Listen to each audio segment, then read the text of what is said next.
दिवसेंदिवस तापमान वाढत आहे आणि त्याचा परिणाम आपल्या ऊस उत्पादनावरती होतोय. कारण जसं तापमान वाढतंय तसं नवीन चॅलेंजेस आपल्या ऊस उत्पादक शेतकरी बांधवांना फेस करावे लागत आहेत. कारण आज 9 मार्च आहे आणि आजचं जे तापमान आहे ते 32° पासून ते 38 ते 40° पर्यंत आहे. आणि ह्या वाढत्या तापमानामुळं वेगवेगळे चॅलेंजेस आपल्या शेतकरी बांधवांपुढे आलेले आहेत.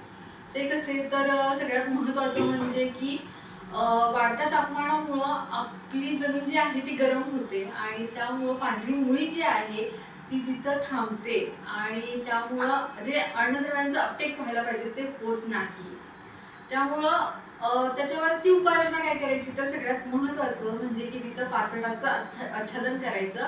जमिनीमध्ये ओलावा टिकवून ठेवण्यासाठी आपल्याला सेंद्रिय पदार्थांचं पाचटाचं आच्छादन आपल्याला ऊस पिकामध्ये करायचं आहे. त्यामुळं सुपीकता वाढेल आणि जिथे सूक्ष्म अन्नद्रव्ये किंवा सूक्ष्म जीव जे आहेत तेही वाढण्यास तिथे आपल्याला मदत होईल. त्याचबरोबर पाण्याचं नियोजनही योग्य पद्धतीनं केलं पाहिजे. कारण उन्हाळ्यामध्ये जास्त पाणी लागतं आणि पाण्याचं नियोजन योग्य पद्धतीनं आणि वेळेवर करणं गरजेचं आहे. जर मुबलक प्रमाणात पाणी नसेल तर तिथं आपल्याला ठिबक सिंचनाद्वारे पाणी दिलं गेलं पाहिजे. त्याचबरोबर पांढऱ्या मुळीवरती पण तितकंच काम केलं पाहिजे. ह्युमिक ॲसिडवर युक्त जी काही उत्पादन आहेत ती दिली गेली पाहिजेत. त्याचबरोबर बॅक्टेरियाचा सुद्धा वापर केला पाहिजे. कारण असेटोबॅक्टर हा असा बॅक्टेरिया आहे की ज्यावेळेला तो फवारणीमध्ये किंवा ड्रिपमधून आपण देतो तर त्यावेळेला ऊसामधील शर्करेचं प्रमाण वाढवण्यासाठी तो मदत करतो. त्याचबरोबर NPKचा जो वापर आहे तो करायच्या अगोदर आपल्याला माती परीक्षण करून घेणं गरजेचं आहे आणि शिफारसीनुसारच NPKचा वापर आपल्याला तिथं करायचा आहे.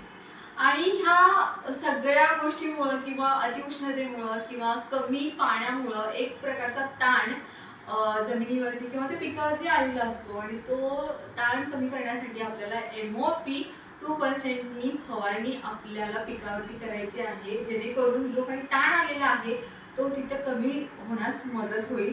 अशा पद्धतीनं जर नियोजन ह्या उन्हाळ्यामध्ये केलं तर नक्कीच ह्याचा फायदा आपल्या ऊस उत्पादनावरती होणार आहे.